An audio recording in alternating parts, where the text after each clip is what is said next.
An HD remastered version of Resident Evil 0 was released earlier this year, with the new direction Resident Evil is going with its latest game that's coming out next year and a remake of Resident Evil 2 that's in the works. I thought it'd be a good idea to look at the classic survival horror game that recently had a facelift and given a second chance in life. Chronologically, this is the first game in the timeline. These are the events that led up to the start of the first game, following Bravo team of stars being sent to investigate a series of cannibalistic murders on the outskirts of Raccoon City. You play simultaneously as the two main characters, Rebecca Chambers and Billy Cohen, a member of the Bravo team and a former Marine now convict.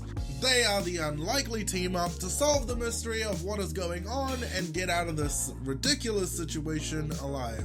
The first major mechanic that separates this from all the other Resident Evil games is the partner zapping system. You play as both the main characters at the same time, swapping between who you control while the other follows using AI, leaving you with two characters to look after throughout your playthrough, needing healing items and ammo for both of them. I like that they tried something different here. While not exactly working like an escort mission, you're still left to the mercy of AI during boss battles, and as a mechanic mainly used for puzzles, as each character can go through certain areas having to leave the other behind for a small period of time. This always just left me with the issue of not having enough space to carry items, which leads me to the other major difference. There are no storage boxes in this game. Instead, the player is able to drop items and leave them on the floor. It brings up its own set of problems when playing the game without the ability to store any item. It becomes a puzzle on its own, trying to manage which items to keep with you and what to leave on the floor.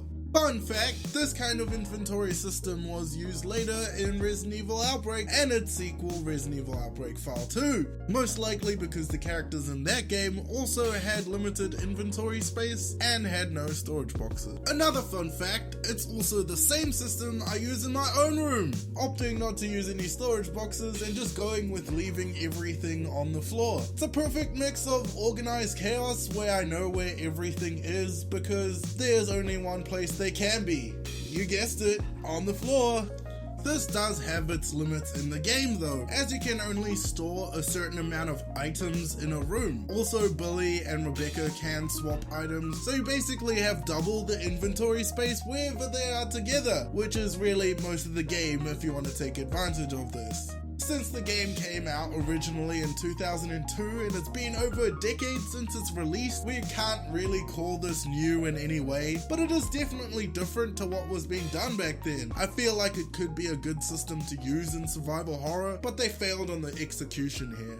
My problem is that it doesn't improve on the storage system from previous games. I end up having to use the hall as my storage box, but only to be frequently frustrated when I've reached the room's limit of items that can be left on the floor. So I have to use the next room that is suitable as a storage box to keep all the items I need in my quest for survival. And it ends up feeling more hindering than immersive. I felt like a nesting fucking bird having to go back and forth picking up items and then leaving them in places that would be more convenient, and if I flew too far away from my nest of items, I would start to worry that I won't be able to go back for them to be of any use. Thankfully, the map was designed in a way that loops in on itself, so whatever was left at the start of the game can be picked up at the end of the game. The rest of the mechanics of the game is very classic survival horror, like fixed camera perspective with pre-rendered backgrounds, combat that allows the player to aim high, low, or straight ahead,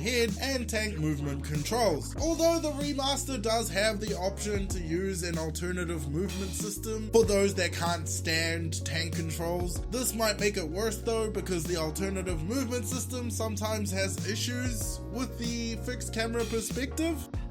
Everything else Resident Evil is in this game. The herb healing system, key characters, a mansion of some kind, a ridiculous plot, the usual weapon progression, handgun, shotgun, grenade launcher, magnum, and puzzles to unlock doors, which aren't usually too complicated, most being quite easy to resolve and just having to serve as a brief, much appreciated change in pacing.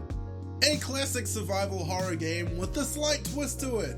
This HD remaster was welcomed by fans as it was originally only released on GameCube. Not only that console limited fans from being able to play this game back then, and it being released now on most consoles, reaching its biggest audience after the franchise has gone through some changes. It was interesting to see the response fans had to this game. To me, this game shows how staying in a comfort zone for too long can leave a genre to stagnate and games begin to suffer from being too familiar. I enjoyed playing Resident Evil 0, but nothing about it made it stand out as a game. Feeling like I've done this all before and it was the first time I was playing the game. I like playing games like this, so it wasn't the worst thing, but average isn't exactly what a developer aims for. That's my lasting impression of Resident Evil 0, a perfectly acceptable classic survival horror game that tried a few new things that it didn't exactly get right on the execution side of things.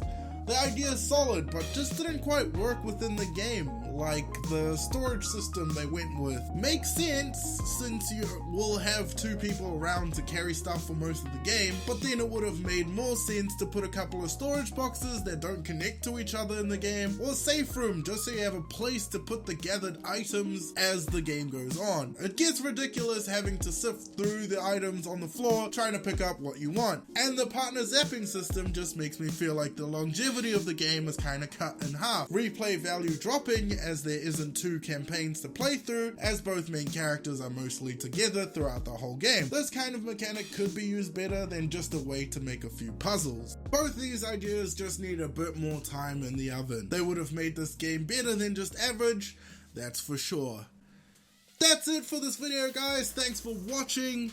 If you're into survival horror, maybe you'd like my comparison video of PT and Resident Evil 7 beginning hour, or check out my video on Resident Evil 7 Biohazard where I asked the question if it will be any good. Thanks again for watching. Laters.